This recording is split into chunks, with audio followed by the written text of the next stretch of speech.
나는 늘 스스로에게 묻곤 합니다. 왜 나는 다른 사람의 시선을 이렇게도 의식하고 그들의 판단에 휘둘리는 걸까?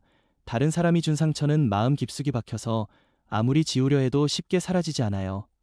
그 기억이 나에게 아무런 도움이 되지 않는다는 걸 머리로는 알지만 상처받은 마음은 휩싸인 그대로 굳어버리고 회복되지 않은 채로 오래 남아있죠. 나쁜 기억들은 빨리 털어버리고 싶어요. 다른 사람의 평가 때문에 상처받고 싶지 않아요.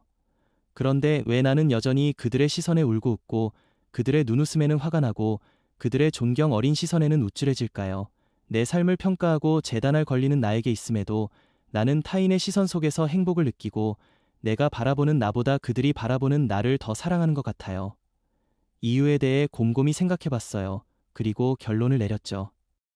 그 결론은 나를 부끄럽게 만들었어요. 한마디로 나는 정직하지 못했습니다.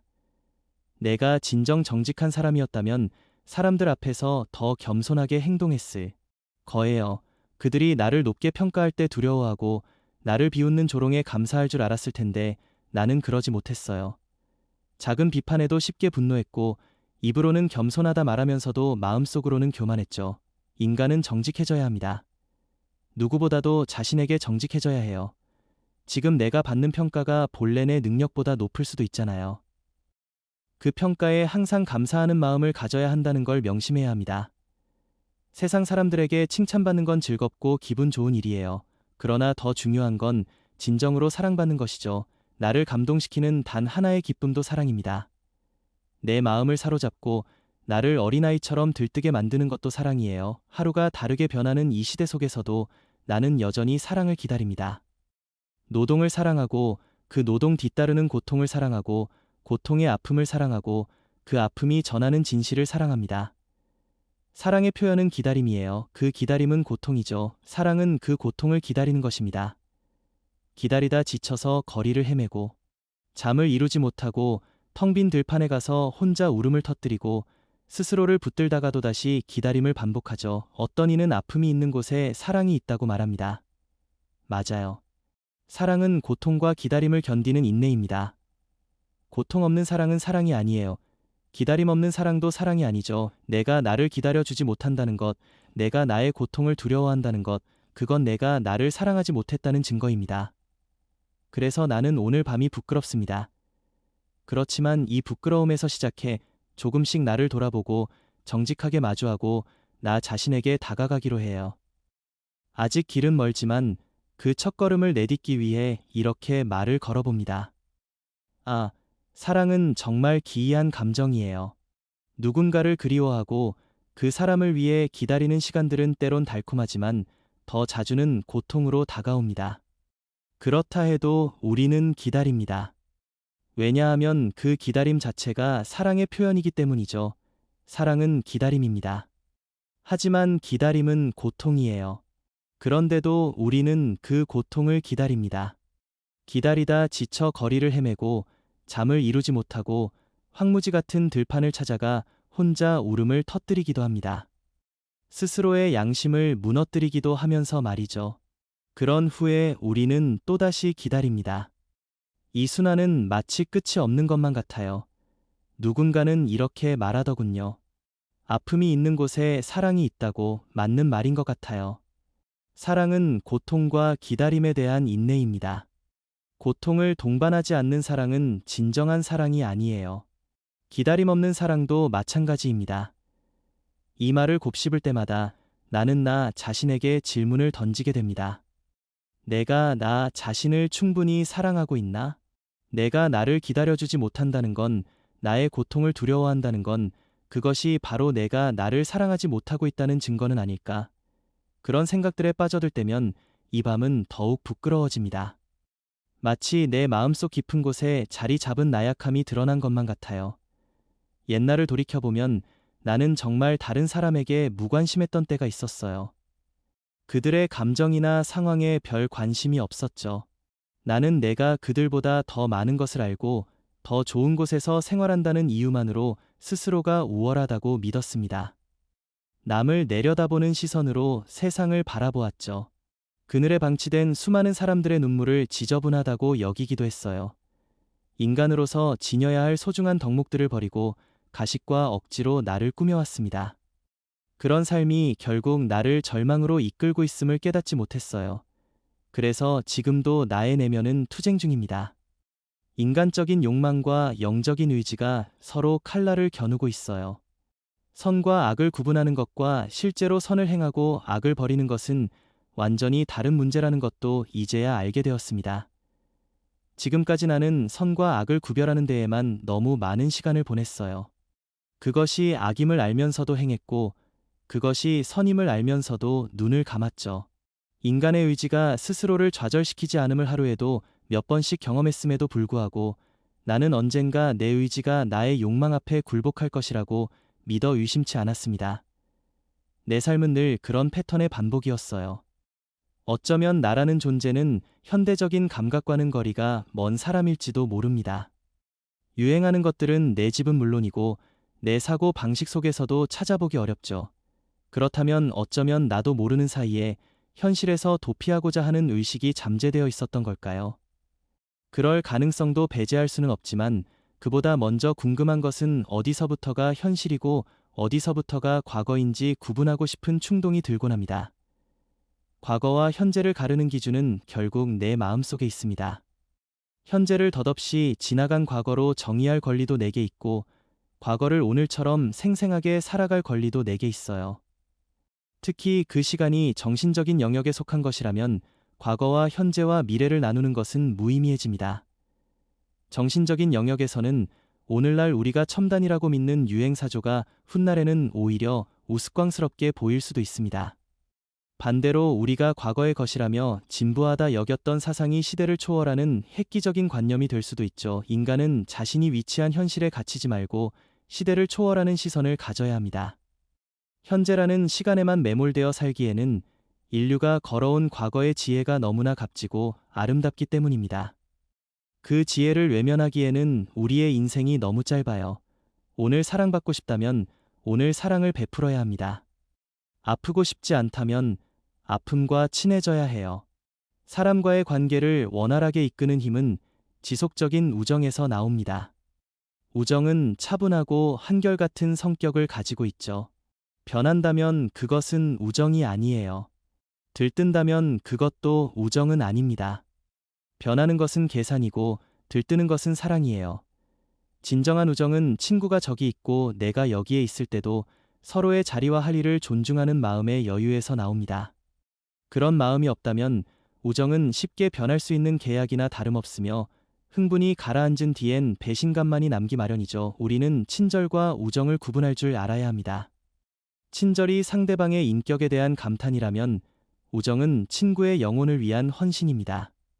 감탄은 그 사람의 빛나는 모습을 보는 순간 생겼다가 사라지지만 헌신은 그 사람의 그림자까지 바라보며 더 깊은 애정을 느끼게 하죠.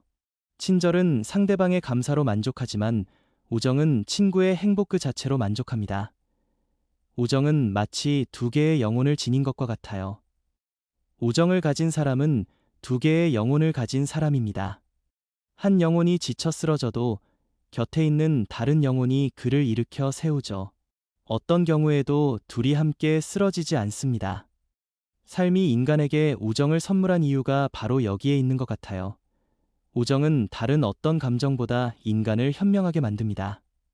우정만이 인간과 사물의 실상을 똑바로 보여주고 인간다운 정당한 삶의 방식을 가르쳐주죠. 인생을 살아가는 현명한 방법을 생각하기 전에 내가 무엇과 친해져야 하는지, 무엇을 진정으로 사랑하고 있는지부터 확인해야 합니다. 어떻게 살고 싶다는 소원보다 내가 사랑하는 그것을 위해 살고 싶다는 바람이 우리에게 더 크고 위대하게 느껴질 수 있기 때문이에요. 우정은 겉으로 드러나는 고상한 만남이 되어서는 안 됩니다. 서로의 내면을 자극하고 함께 분발하도록 이끄는 동반자가 되어야 하죠. 함께 나태해지고 방종하는 것은 진정한 우정이 아니에요. 내면의 진정한 성장은 강렬한 영혼의 동요로부터 시작됩니다. 우정은 친구의 영혼을 깨우는 자명종과 같은 것이에요. 그 역할에 충실하지 못한 우정은 오히려 자기 본위의 나르시시즘에 가깝습니다. 우리가 참다운 우정을 갈망하면서도 일상에서 소모적인 만남만을 반복하는 이유는 무엇일까요? 아마도 잠에서 깨어난 영혼을 마주하는 것이 두렵기 때문일 거예요. 긴 잠에서 깨어난 내 영혼이 무기력함과 무감각, 게으름으로 얼룩진나 자신을 보고 절망할까 봐 두려운 거죠. 인생이 당신에게 축복이 되기를 바란다면 당신이 먼저 인생을 사랑해야 합니다. 친해지고 싶다면 당신이 먼저 다가가 마음을 보여줘야 해요. 아프고 싶지 않다면 아픔과 친해져야 합니다.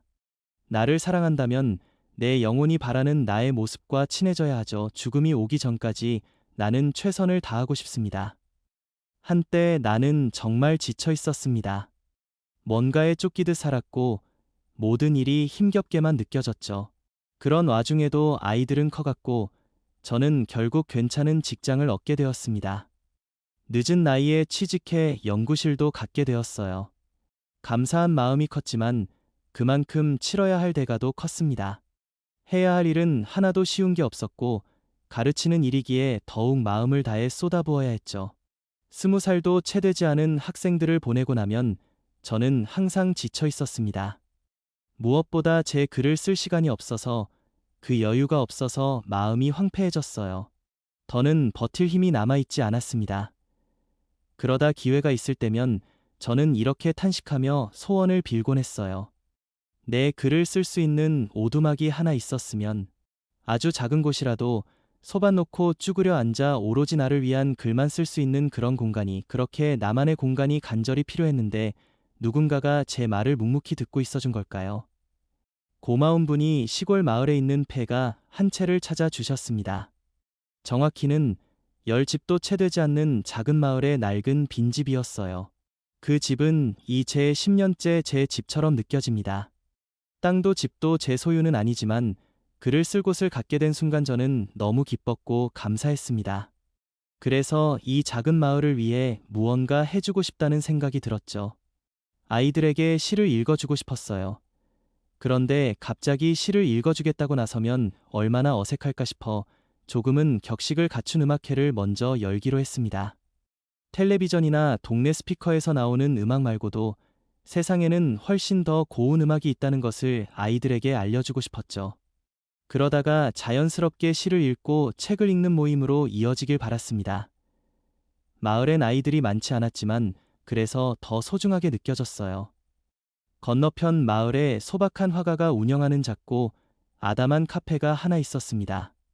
그런데 음악회를 하려면 피아노나 적어도 풍금이 하나는 있어야 했죠. 어떻게 해야 할지 고민하던 중 우연히 들른 성악과 조병욱 선생님이 중고 피아노 한 대를 구해 보내주셨어요. 그래서 비로소 음악회를 열 수 있게 되었습니다. 가끔은 그곳에서 시를 읽기도 했고요. 음악회를 열 때마다 큰 소리를 치지는 못했습니다. 자원봉사자들이 번번이 멀리 서울에서 와야 했으니 너무 미안했고 무엇보다 그 음악을 들을 아이들이 너무 적었습니다. 그때 마을엔 어린이가 2명, 중학생이 1명 있었어요. 카페집 아이들 2명을 합해도 모두 5명뿐이었죠. 그 적은 아이들마저 곧 대학 입시가 다가오거나 서울 아이들 못지않게 여러 가지를 배우러 다니느라 바빠졌습니다. 무엇보다 그 귀한 피아노가 있던 아름다운 카페가 문을 닫고 떠나야 하는 형편이 되어버렸어요. 그러나 그 시절 음악의 아름다운 기억은 저에게도, 마을 아이들에게도, 또 다른 이들에게도 여전히 남아있습니다. 얼마 전 블로그에서 우연히 그때 그 음악회에 왔던 한 제자가 올린 글을 보게 되었는데 그 시절이 더욱 선명하게 마음속에 되살아났습니다. 그가 본 것은 우선 거기에 봉사하러 왔던 사람들과 그들의 연주 모습이었습니다. 선생님의 작은 집 근처 그 작은 시골 카페에서 멋진 클래식 음악을 연주하는 사람들을 보고 혼자 감탄하고 있었는데 알고 보니 그 연주자들이 독일어를 배우는 의대생들이더라고요. 전문 연주자가 아닌 사람들이 그토록 멋진 연주를 하다니 놀랐습니다. 그런데 그중 정말 눈에 띄게 피아노를 연주하는 여학생이 있었습니다. 알고 보니 진짜 음악 전공 학생으로 독일 유학 중 잠시 선생님을 만나러 온 김에 작은 음악회에 합류하게 된 거였죠. 그는 정말 혼신의 열정을 다해 연주했습니다. 음악을 잘 모르는 저도 클래식을 처음 듣는 시골 아이들도 모두 함께 뜨거운 박수를 쳤어요. 연주를 마친 뒤 그는 이렇게 말했습니다. 여러분, 감사합니다. 저는 지금 진짜로 최선을 다해 연주했습니다. 어린 시절 저는 어떤 피아노 연주자가 정말 멋지고 아름답게 연주하는 것을 보고 피아니스트가 되기로 결심했습니다. 마찬가지로 지금 이 자리에도 미래의 위대한 피아노 연주자가 있을지 모릅니다. 어떻게 제가 가볍고 쉽게 연주할 수 있겠습니까? 저는 지금도 그 연주자를 잊을 수 없습니다. 누군가 대단한 사람들에게 보여주기 위해 세상의 인정을 받기 위해서가 아니라 오로지 그 한 줌 보잘것없는 청중을 위해서 그토록 혼신의 힘을 쏟던 모습. 그건 제가 세상에서 가장 아름답게 느끼는 사람의 모습 중 하나입니다. 블로그에 글을 썼던 그 제자도 바로 그것이 자기 스스로에게 다짐하는 업무 자세라면서 지금 자기를 쳐다보고 배우는 사람도 있을 텐데 어떻게 대강대강 일을 할 수 있겠습니까? 라는 물음으로 글을 맺고 있었습니다. 그 다짐의 말은 제가 늘 마음속으로 되뇌는 말이기도 해요. 같은 이유에서 저 역시 평생 단 한 번도 대강대강 수업을 할 수 없었기 때문입니다. 수십 년을 교단에 섰건만 저는 아직도 강의실에 들어서기 전까지 늘 떨립니다. 그 말 때문이에요. 그런 말을 제자를 통해 또 다른 제자를 통해 메아리처럼 다시 들으니 말로 표현할 수 없이 기뻤습니다. 그 열정적인 피아니스트는 독일에서 연주와 작곡 공부를 마치고 돌아와 이제 저와 같은 학교에서 강의를 하는 동료가 되어 있습니다. 그때 그 멋진 의대생들 중 한 명과 고된 연애 끝에 드디어 결혼을 했대요. 얼마 전에는 아들을 데리고 다시 제 시골집을 찾아왔었습니다. 엄마 아빠를 빼닮은 아이가 얼마나 예쁘고 영특하던지 진실하고 끈끈한 사랑으로 쌓은 한 가정의 아름다운 모습이 그들이 떠나고 나서도 오랫동안 제 눈앞에 선했습니다. 그 음악회에 와서 눈을 반짝이던 마을의 어린이들은 지금도 제 친구입니다. 아주 잘 자랐어요. 꼭 시골 학교 선생님이 되겠다던 친구는 금년에 좋은 대학교에 들어갔고 다른 아이들도 하나둘씩 꿈을 키우며 자라고 있죠. 그 애들마저 대학에 가서 마을을 떠나면 이 마을은 많이 달라질 겁니다. 그래도 그 애들이 세상 어딘가에서 빛나는 사람이 되길 바랍니다. 고운 마음으로 그 작은 마을까지 와서 음악회를 빚어낸 사람이 그 피아니스트 한 사람뿐이겠습니까? 그들 모두가 저뿐만 아니라 마을 꼬마 친구들의 기억 속에 별처럼 남아있을 거예요. 그들이야말로 진짜 빛나는 별입니다. 그리고 그 별들을 마음에 간직한 사람들도 조금씩 빛나고 있지 않을까요? 한편 저는 일터에서 밤을 새우는 일이 잦습니다. 서울 직장에서도 그렇고 독일 직장에서는 더욱 그랬어요. 프라이부르크 대학 고등연구원에서 제안한 초빙수석 연구원직은 꿈에도 그리던 최고의 조건이었습니다. 좋은 대우, 넓은 연구실, 깔끔한 숙소, 조교까지 제공하면서 강의는 하고 싶으면 하고 안 하고 싶으면 안 해도 된다는 꿈 같은 조건이었죠. 그런 조건이었기에 저는 절대로 대충 일을 할 수가 없었습니다. 게다가 저는 오랫동안 전체 연구원을 통틀어 유일한 동양인이었어요. 왜 저런 깍두기를 끼워줬는지 소리를 안 들으려면 논문 몇 편 쓰고 끝날 일이 아니었죠. 정말 살인적으로 일을 했습니다. 그러다 보니 밤을 새우는 일이 잦아지고 일터에서 가장 자주 만나게 되는 사람도 청소하시는 분들이 되었어요. 그분들은 남들이 출근하기 전에 청소를 마쳐야 하니까 출근 시간이 매우 이릅니다. 서울에서는 그래도 새벽 4시 정도면 되는데 독일에서는 새벽 3시, 아무리 늦어도 4시에는 일을 시작하시더군요. 정신없이 제 일에 빠져 있다가 청소하는 소리가 들리기 시작할 때쯤이면 화장실도 한번 다녀오게 됩니다. 그러면 복도나 화장실에서 청소하시는 분을 마주치곤 하죠. 저는 조금 몸둘 바를 모르겠습니다. 저야 잠을 못 자든 집에 못 가든 굳이 그렇게 하라고 하는 사람이 없는 스스로 선택한 길이지만 매일 캄캄한 새벽에 출근해야 하는 그분들의 일은 정말 만만치 않을 거예요. 마음으로는 차라도 한 잔 대접하고 싶지만 피차에 그럴 여유가 없었습니다.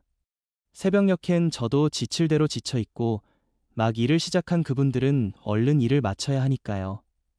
그래도 낮은 목소리로 혹은 큰 소리로 수고하세요. 인사는 꼭 했습니다. 어느 겨울에는 거구의 흑인 남자분과 제법 긴 이야기를 나눈 적이 있어요. 아프리카 가나에서 오신 분으로 이곳에서 가나 교민 회장을 맡고 계신다고 하더군요. 자기는 여기서 일하고 부인은 가나에서 식당을 운영하는데 얼마 전 식당을 확장했다고 합니다. 독일에서는 보잘것없는 일일지 몰라도 그 일 덕분에 가나에서는 나름 유복한 생활을 할 수 있다는 자긍심이 대단하셨죠. 이야기 끝에 그는 우리는 일을 해서 돈은 벌지만 배움이 없다면서 연구실에서 일하는 조그만 저를 보며 존경과 부러움을 드러냈습니다. 그 후로 제가 밤을 새워 아직 연구실에 있을 것 같으면 제 방은 살짝 지나가시고 제가 없는 날은 연구실 청소를 말끔히 해놓고 가시곤 했어요.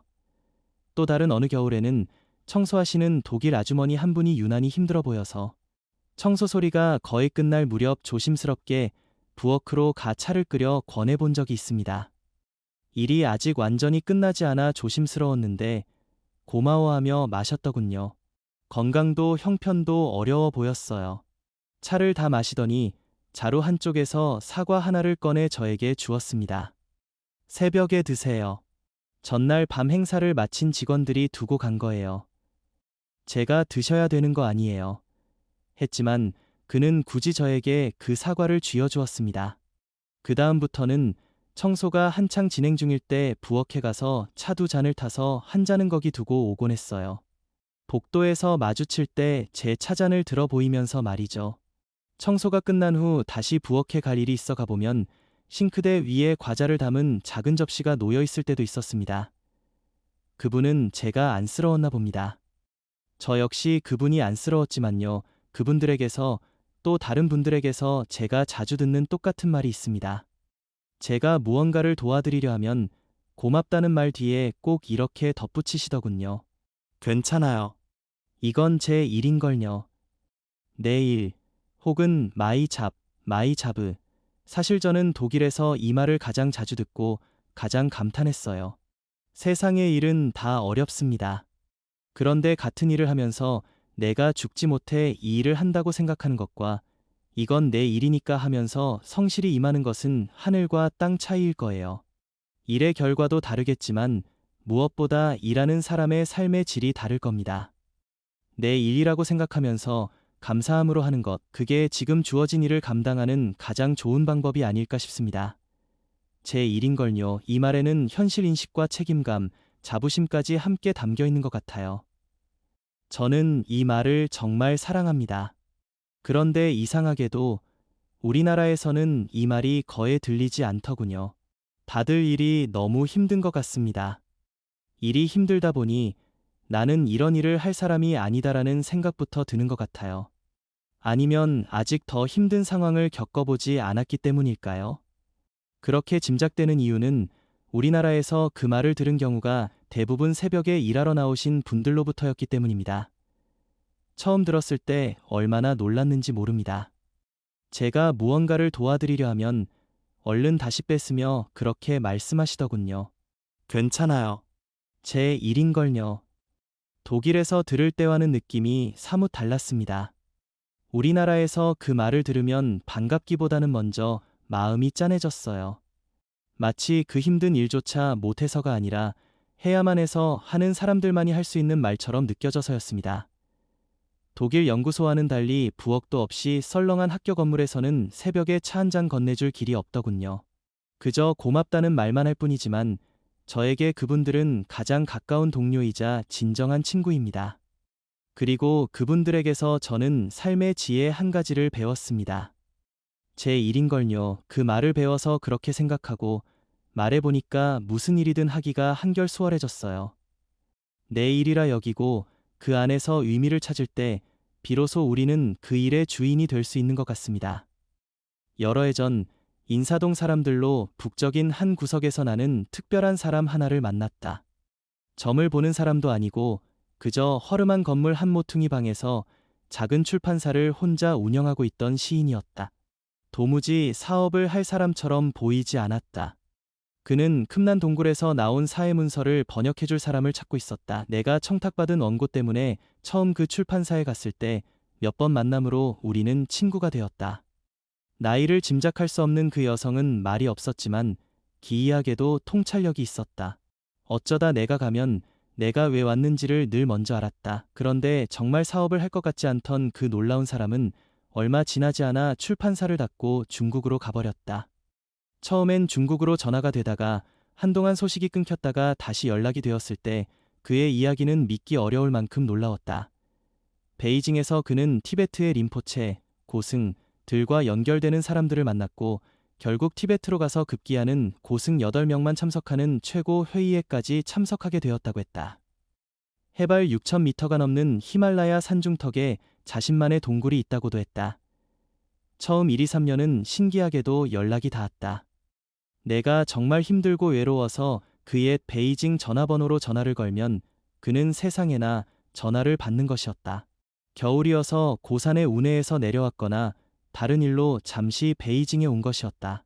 더욱 놀라운 것은 그 먼 거리에서도 여전히 내가 왜 전화를 했는지를 아는 것이었다. 그러다 한 번은 서울에 오기까지 했다. 티베트, 그 비밀의 만트라 속으로라는 책 한 권을 얼른 써서 남겨놓고는 다시 사라져버렸다. 그 이후로 단 한 번의 통화가 있었다. 그 마지막 통화에서 그는 나에게 티베트 고승회의 이야기를 조금 더 자세히 해주었다. 그곳에서는 물 위를 걷는 것쯤은 얕은 기술로 본다 면서 자기의 사부인 최고의 라마승이 기도를 하면 그 추운 고산의 한겨울에도 사방이 따뜻해진다고 했다. 그때 알 수 없는 수렁에 빠져있던 내가 짧게 물었다. 나도 거기 좀 가면 안 되겠어요. 그랬더니 그가 한 마지막 한마디가 이거였다. 너는 그냥 거기 낮은 곳에 있으라. 세기처럼 와닿는 그 말, 너는 그냥 거기 낮은 곳에. 나는 그 말의 의미를 두고 오래 생각했다. 그 기이한 사람이 굳이 고승회의 이야기를 상세히 들려주었는지도 함께 생각해 보았다. 아마도 주변의 사방을 따뜻하게 만드는 그 기도가 티베트 고산에서만 필요한 게 아니라는 뜻이었을 거다. 그것이 물 위를 걷는 기적 같은 기술보다 훨씬 더 중요한 것이라는 말을 해주려 했던 게 아닐까. 나는 그렇게 짐작만 한다.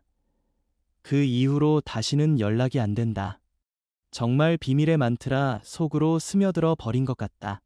서운하지만 그가 이제 그 높은 곳에 머물러 있을 거라고 생각한다. 그가 마지막으로 와서 만들어 놓고 간 책을 들춰보면 참 신기한 이야기들이 가득하다. 그는 소시오, 사회의 굴레에도 관심이 많았고 수천 년을 동굴에 묻혀 있다가 나온 문서들도 보았다. 라님이나 티베트 자체가 문제겠는가. 그런 것을 조차 아주 저쪽으로 가버린 그의 관심은 결국 우리 안에 있는 그 어떤 궁극적이고 높은 것에 닿고 그것을 간직하는 데에 있었으리라. 한번 그가 마지막으로 서울에 왔을 때였다. 그는 작은 약병 하나를 주고 갔다. 암으로 투병 중이던 어느 맑고 고운 시인을 위해서 그리고 나를 위해서 약을 조금 가져왔는데 그 약은 티베트에 있는 자신의 사부가 약초를 모아 만든 것이라 했다. 나는 너무 신기했고 또 모든 것이 조금은 믿어지지 않아서 일단 냉장고에 넣어두었다. 그런데 호기심 많은 아들이 어느 날 약은 써봐야 하는 거 아니에요. 라며 모기에 지독하게 물려부은 자기 팔에다 그 약을 발라보려 했다. 나는 처음엔 그런 하찮은 데 쓰는 약이 아니야. 화들짝 말리다가 그럼 조금만 발라봐 했다. 그런데 자기 방으로 돌아간 아들이 금방 놀란 소리를 지르며 뛰어나왔다.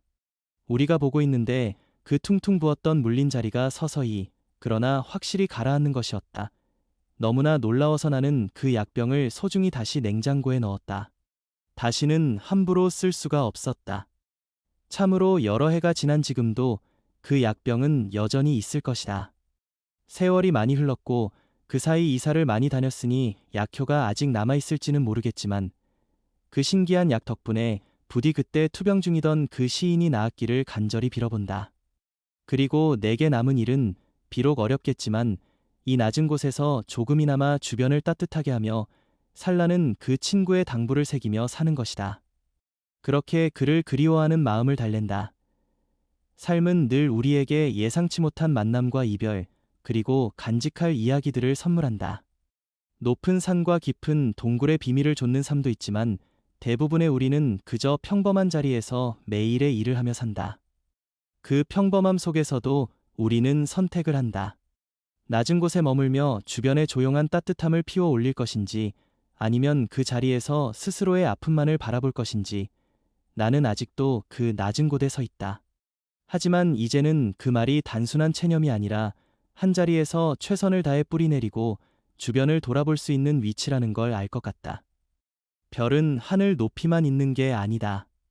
우리가 마음에 품은 사람들, 우리가 지나치며 건넨 미소, 우리가 성심을 다해 한 작은 일들, 그 모든 것이 우리 내면의 별빛이 되어 어둠이 깔린 때에 은은하게 빛을 내지 않을까. 오늘도 나는 내 일을 한다. 제 일인걸요라고 스스로에게 말하며, 그리고 마주치는 이에게 가능한 한 따뜻한 시선을 건넨다. 그게 지금 내가 할 수 있는 가장 소중한 기도이자 실천이니까. 삶은 마치 끝나지 않는 여정처럼 느껴질 때가 많습니다. 우리는 끊임없이 자신을 돌아보고 타인과 관계를 맺으며 무언가를 이루려고 발버둥칩니다. 그리고 그 과정에서 수많은 질문과 마주하게 되죠. 나는 왜 이렇게 살아야 하는가? 내가 원하는 삶은 무엇인가? 진정한 행복이란 무엇인가? 이런 질문들에 대한 답은 결코 쉽지 않습니다. 오히려 평생을 가도 명확한 해답을 찾지 못할 수도 있어요. 하지만 어쩌면 중요한 건 완벽한 답을 찾는 것이 아니라 그 질문을 품고 살아가는 과정 자체일지도 모릅니다. 나는 오랜 시간 동안 타인의 시선에 흔들렸습니다. 그들의 평가가 나의 가치를 결정하는 것처럼 느껴졌죠. 하지만 이제는 조금씩 달라지고 있습니다. 물론 완전히 자유로워지진 못했지만 적어도 나 자신의 목소리에 더 귀 기울이려 노력하고 있어요. 그 과정에서 만난 사람들, 겪은 일들, 느꼈던 감정들, 그 모든 것이 나를 지금의 나로 만들었습니다. 시골 마을의 작은 음악회에서 만난 열정적인 피아니스트, 새벽마다 연구실을 깨끗이 해주시던 청소부분들, 티베트의 비밀을 조차 사라진 기이한 친구까지. 그들은 각자의 방식으로 나에게 소중한 무엇인가를 가르쳐 주었습니다. 그 중에서도 가장 크게 다가온 교훈은 아마도 이거였을 거예요. 우리가 어디에 있든 어떤 일을 하든 그 자리에서 최선을 다할 때 비로소 그 일은 우리의 일이 된다는 것, 그리고 그런 태도가 궁극적으로 우리를 자유롭게 만든다는 것, 제 일인걸요. 이 간단한 말에는 삶에 대한 깊은 통찰이 담겨 있습니다. 그것은 단순히 임무를 수행한다는 의미를 넘어서 그 일에 대한 소유권과 책임감, 그리고 자부심을 내포하고 있죠. 내가 하는 일이 단순히 생계를 위한 수단이 아니라 나를 정의하는 하나의 방식이 될 때 우리는 더 풍요롭게 살 수 있습니다. 물론 현실은 녹록지 않습니다. 우리는 여전히 불안하고 여전히 외로울 때가 많죠. 경제적 압박, 사회적 기대, 개인의 한계, 이 모든 것들이 우리를 옥죄고 있습니다. 그럼에도 불구하고 우리는 살아갑니다. 아픔을 안고서도, 희망을 품고서도 말이에요. 마치 시골 마을의 그 아이들처럼요. 그들은 아마 지금도 각자의 길을 걸어가고 있을 겁니다. 대학에 가서 새로운 꿈을 꾸거나 작은 마을을 지키며 소중한 것을 지켜나가거나 어떤 길을 선택하든 그들이 그 시절 음악회에서 느꼈던 감동을 마음속에 간직하고 있기를 바랍니다. 그리고나 나는 여전히 글을 씁니다. 비록 천천히, 비록 완벽하지 않더라도 그 오두막은 이제 제 마음속에 자리 잡았어요. 어디에 있든 어떤 상황에 있든 나는 그 마음속 오두막으로 돌아가 나만의 글을 쓸 수 있음을 알기 때문입니다. 마지막으로 그 높은 산에서 내려온 친구의 말을 다시 떠올려 봅니다. 너는 그냥 거기 낮은 곳에 있으라. 이제야 그 말의 참뜻을 조금은 이해할 수 있을 것 같습니다. 높은 곳을 동경하거나 멀리 있는 것을 좇기보다 지금 내가 서 있는 이 자리에서 최선을 다하라는 말이었을 거예요. 낮은 곳에서도 별은 보입니다. 오히려 도시의 화려한 불빛에 가리지 않은 더 맑고 더 많은 별들을 볼 수 있죠. 우리 각자의 마음속에 간직한 별빛, 그것이 서로를 비추고 어둠을 밝힐 때 비로소 우리는 진정한 연결을 느끼게 됩니다. 오늘도 수많은 사람들이 각자의 자리에서 하루를 살아갑니다. 누군가는 큰 무대에서 빛나고 누군가는 조용한 골목에서 소중한 일을 하죠. 그 모든 삶이 소중합니다. 왜냐하면 각자의 자리에서 최선을 다하는 그 모습 자체가 이미 아름답기 때문입니다. 나는 앞으로도 계속 질문할 거예요. 계속 실패하고 계속 일어설 거고요. 그 과정에서 마주치는 모든 순간들을 소중히 여기며, 왜냐하면 이게 바로 내 일생, 내가 걸어가야 할 길이니까. 그러니 오늘 하루가 힘들더라도 괜찮습니다. 내일은 좀 더 나은 내가 있기를, 좀 더 따뜻한 세상이 있기를 바라면서 지금 이 순간 숨 쉬고 있다는 것에 감사하면서 우리는 모두 별입니다. 각자의 자리에서 각자의 빛으로 반짝이는 그 빛이 모일 때 비로소 이 어두운 밤하늘은 아름다운 은하수가 되니까요. 시간은 멈추지 않고 흐릅니다. 어제의 아픔은 오늘의 흉터가 되고 오늘의 기쁨은 내일의 추억이 되죠. 우리는 그렇게 흐르는 시간 속에서 부유하며 때로는 거칠게 굴러가고 때로는 조용히 가라앉습니다. 그러나 삶에는 분명한 리듬이 있습니다.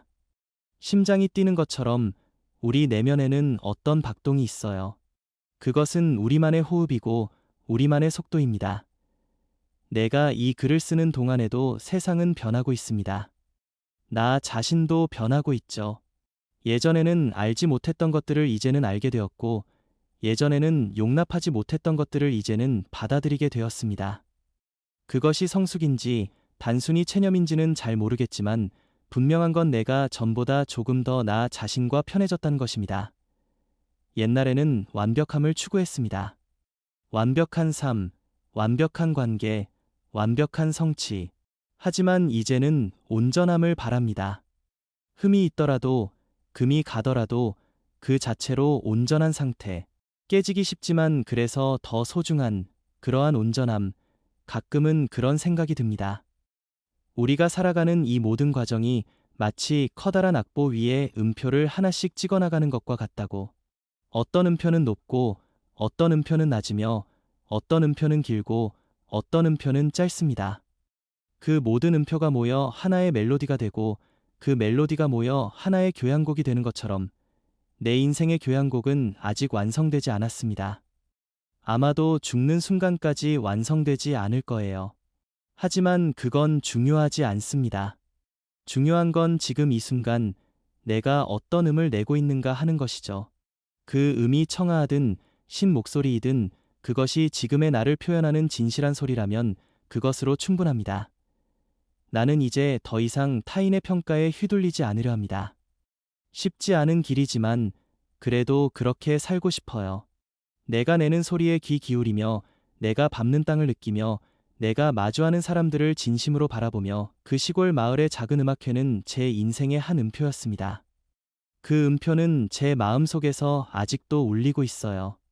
그 음악회를 함께한 모든 사람들, 그 열정적인 피아니스트, 독일에서 온 의대생들, 마을의 아이들, 그리고 그 모든 것을 가능하게 해준 분들, 그들은 제 인생 악보에 특별한 화음을 더해 주었습니다. 어쩌면 우리가 살아가면서 만나는 모든 사람은 우리 인생의 음표에 영향을 미치는 지휘자이자 연주자입니다. 어떤 사람은 강렬한 악센트를 남기고 어떤 사람은 부드러운 레가토로 우리를 감싸줍니다. 그리고 우리 역시 타인의 인생에서 비슷한 역할을 하게 되죠. 제 일인걸요. 이 말의 진정한 의미는 아마도 이거였을 것입니다. 나는 내 인생이라는 교향곡의 작곡가이자 연주자라는 것, 비록 외부의 영향이 있더라도 최종적으로 그 음악을 어떻게 연주할지는 나에게 달려있다는 것, 티베트로 사라진 친구의 말을 이제 더 깊이 이해합니다. 낮은 곳에 있으라. 그것은 패배나 체념이 아니라 오히려 가장 확고한 위치를 차지하라는 말이었을지도 모릅니다. 높은 곳은 바람이 세지만 낮은 곳은 땅의 힘을 느끼며 서 있을 수 있습니다. 거기에서 뿌리를 내리고 거기에서 자라고 거기에서 주변을 비출 수 있습니다.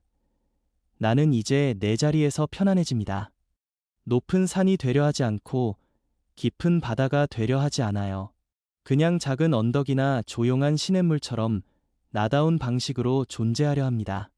때로는 비바람에 흔들리기도 하고 때로는 거에 마르기도 하지만 그래도 나는 내 길을 가는 중입니다. 여러분의 인생 악보는 어떤 모습인가요? 지금 여러분의 삶에는 어떤 멜로디가 흐르고 있나요? 그 음악이 슬프더라도 아름답지 않더라도 그것은 오로지 여러분만의 소리입니다. 그 소리를 부끄러워하지 마세요. 그 소리를 들어주세요. 그리고 필요하다면 그 소리를 바꿀 용기를 가지세요. 우리는 모두 각자의 교향곡을 연주하고 있습니다. 서로 다른 악기로, 서로 다른 박자로. 하지만 가끔은 그 다양한 음악들이 조화를 이루어 더욱 풍성한 하모니를 만들기도 하죠. 그런 순간들이 우리를 살아있게 만듭니다. 오늘 하루가 끝나갈 무렵 잠시 멈춰서 내 안의 소리에 귀 기울여 보세요. 심장이 뛰는 소리, 숨 쉬는 소리, 그리고 그 속에서 울려 퍼지는 나만의 멜로디. 그것이 지금의 당신입니다. 그리고 그것은 아무것도 대체할 수 없는 소중한 것입니다. 별은 하루아침에 만들어지지 않습니다. 오랜 시간 동안 스스로를 태워 빛을 내죠. 우리도 마찬가지입니다. 오늘의 작은 빛이 모여 내일의 더 큰 빛이 됩니다. 그러니 오늘 하루 버텨낸 당신 자신에게 박수를 보내주세요. 당신은 이미 빛나고 있습니다. 세월은 참 빠릅니다. 어제 같은데 벌써 계절이 지나가고 내 마음속에 있던 사람들은 저마다의 길을 떠나갔어요. 가끔은 문득 생각납니다. 그때 그 시절, 그 사람들, 그리고 나, 우리는 모두 어디로 가는 걸까? 잊히지 않는 풍경들이 있습니다. 해질녘 마을을 물들이는 주황빛 노을, 첫눈이 내리는 아침의 고요함, 그리고 여름밤 창밖으로 들려오는 귀뚜라미 소리. 그런 순간들 사이에 우리의 기억이 살아있죠. 슬픔도, 기쁨도, 후회도 모두 그 안에 스며들어 있습니다. 나는 때때로 내가 과연 잘 살아가고 있는지 의문을 품습니다. 잘 산다는 것이 무엇을 의미하는지조차 명확하지 않은 채로 말이에요. 부자가 되는 것, 성공하는 것, 사랑받는 것, 모두 중요하지만 그것만이 전부는 아닌 것 같습니다. 더 깊이 들어가면 아마도 잘 산다는 것은 진실하게 산다는 것과 연결되지 않을까 싶어요.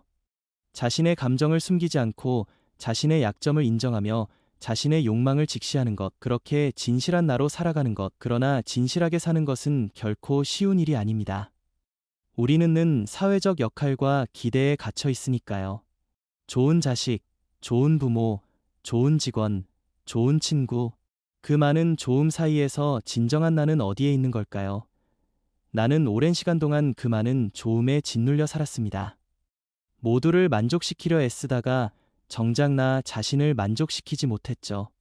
그 결과는 피로와 공허함이었습니다. 마치 껍데기만 남은 조개처럼 속은 텅 비어 있었어요. 그러다 어느 날 문득 깨달았습니다. 내가 진정으로 살아야 할 대상은 나 자신이라는 것을. 물론 이기적으로 사라는 말이 아닙니다. 나를 소홀히 한 채 타인에게만 주는 사랑은 결국 모두를 힘들게 만든다는 것을 배웠죠. 비행기에서 비상시 산소 마스크를 써야 할 때 항상 이런 안내 방송이 나옵니다. 반드시 자신의 마스크를 먼저 착용하신 후 도움이 필요한 사람을 도와주세요. 삶도 마찬가지입니다. 나 자신을 돌보지 못하면 다른 누군가를 진정으로 돌볼 수 없어요. 그래서 나는 이제 조금씩 나 자신에게 관심을 기울입니다. 지친 몸을 쉬게 하고 상처받은 마음을 위로하고 작은 기쁨에도 감사하려 노력합니다.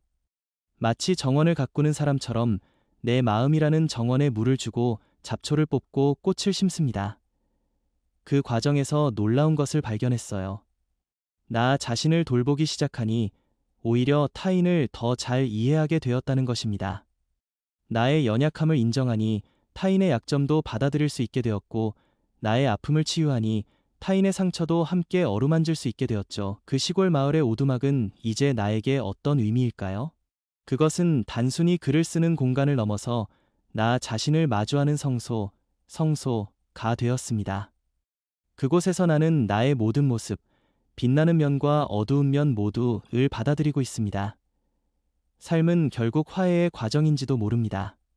과거의 나와 화해하고, 현재의 나와 화해하고, 미래의 나와 화해하는 그 화해를 통해 비로소 우리는 온전해집니다. 티베트로 간 친구는 아마도 그런 화해를 찾아 떠난 게 아닐까요? 외부의 높은 곳이 아니라 내면의 깊은 곳으로, 화려한 기적이 아니라 일상의 평화로.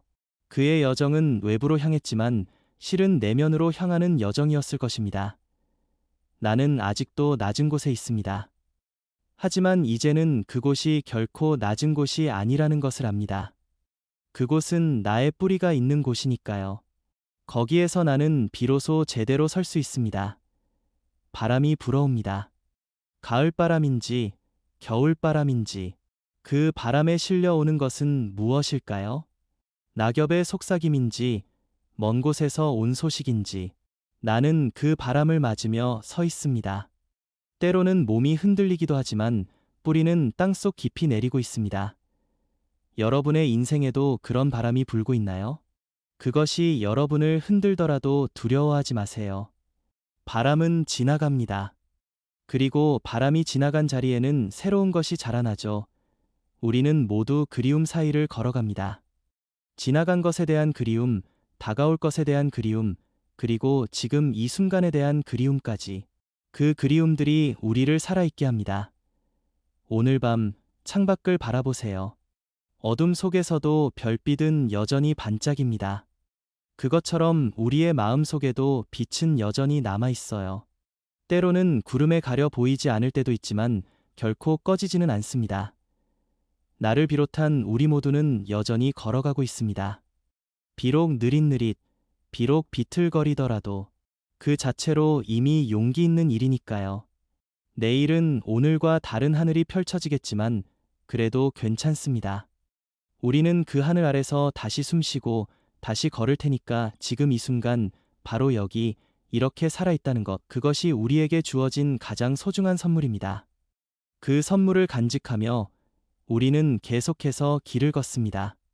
함께, 그리고 각자. 어느덧 이야기도 끝에 가까워집니다. 하지만 인생처럼 이 글도 완전한 마침표를 찍기는 어렵습니다. 왜냐하면 모든 끝은 새로운 시작을 품고 있기 때문이죠. 오늘 아침 창문 너머로 보이는 하늘을 바라보았습니다. 구름 한 점 없는 푸른 하늘 아래 나무들은 조용히 서 있고 새들은 제자리를 오가며 지저귀고 있었어요. 그 평범한 풍경이 왜 이렇게 아름답게 느껴지는지 모르겠습니다. 아마도 그 안에 모든 삶의 진실이 담겨 있기 때문일 거예요.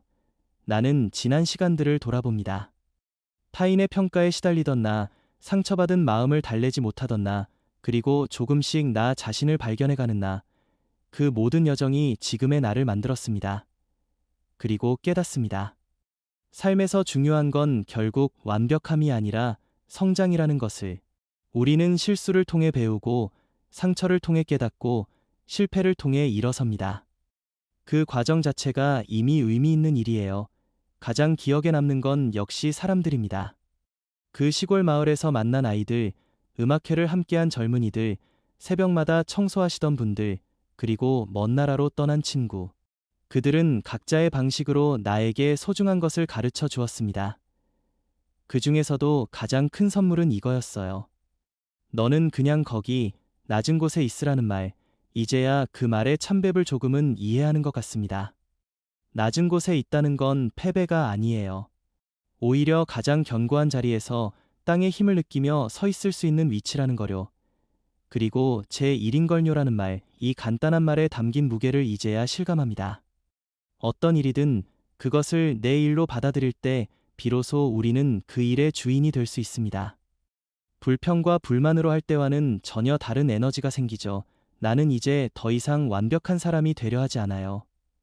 대신 온전한 사람이 되려 합니다. 빛나는 면과 그림진 면 모두를 포용하는, 기쁨과 슬픔 모두를 품을 수 있는 그런 사람, 물론 아직도 많은 걸 두려워합니다. 실패를 두려워하고, 외로움을 두려워하고, 미래를 두려워하죠. 하지만 이제는 그 두려움과 함께 살아가는 법을 배우고 있습니다. 두려움을 없애는 게 아니라 두려움을 인정하고 그 안에서도 걸어가는 것. 이 글을 읽는 당신도 아마 비슷한 여정을 걸어오지 않았을까요? 각자 다른 길을 걸어왔지만 우리는 모두 살아간다는 것의 무게를 느끼며 하루하루를 버텨내고 있죠. 그러니 오늘, 지금 이 순간을 기억해 주세요. 당신이 얼마나 용감하게 살아왔는지를, 작은 일상 속에서도 의미를 찾아내는 당신의 모습을, 그리고 그렇게 살아가는 당신 자체가 이미 아름답다는 것을. 별은 밤하늘에만 있는 게 아닙니다. 우리 마음 속에도, 우리가 걸어온 길에도, 우리가 만난 사람들의 눈동자에도 별은 있습니다. 그 별빛들이 모여 이 어두운 세상을 밝히고 있죠. 나는 이제 글을 마칩니다. 하지만 이야기는 끝나지 않아요. 왜냐면 당신의 이야기가, 그리고 나의 이야기가 계속되기 때문입니다. 매일이 새로운 페이지를 넘기고 매 순간이 새로운 문장을 쓰는, 마지막으로 이 말을 남기고 싶어요. 당신은 이미 충분히 빛나고 있습니다. 그 빛을 감추지 말고, 두려워하지 말고 당당하게 빛내주세요. 세상은 당신의 빛을 기다리고 있습니다. 그리고 나는 계속 걸을 거예요. 비록 느리게, 비록 때로는 넘어지더라도. 왜냐하면 그게 바로 살아있다는 증거이니까요. 오늘도, 내일도 우리 모두의 길이 평안하길. 우리 마음속의 별들이 영원히 빛나길. 이것으로 이야기를 마칩니다. 하지만 끝이 아닙니다. 이건 그저 쉼표일 뿐, 우리의 이야기는 계속되니까요.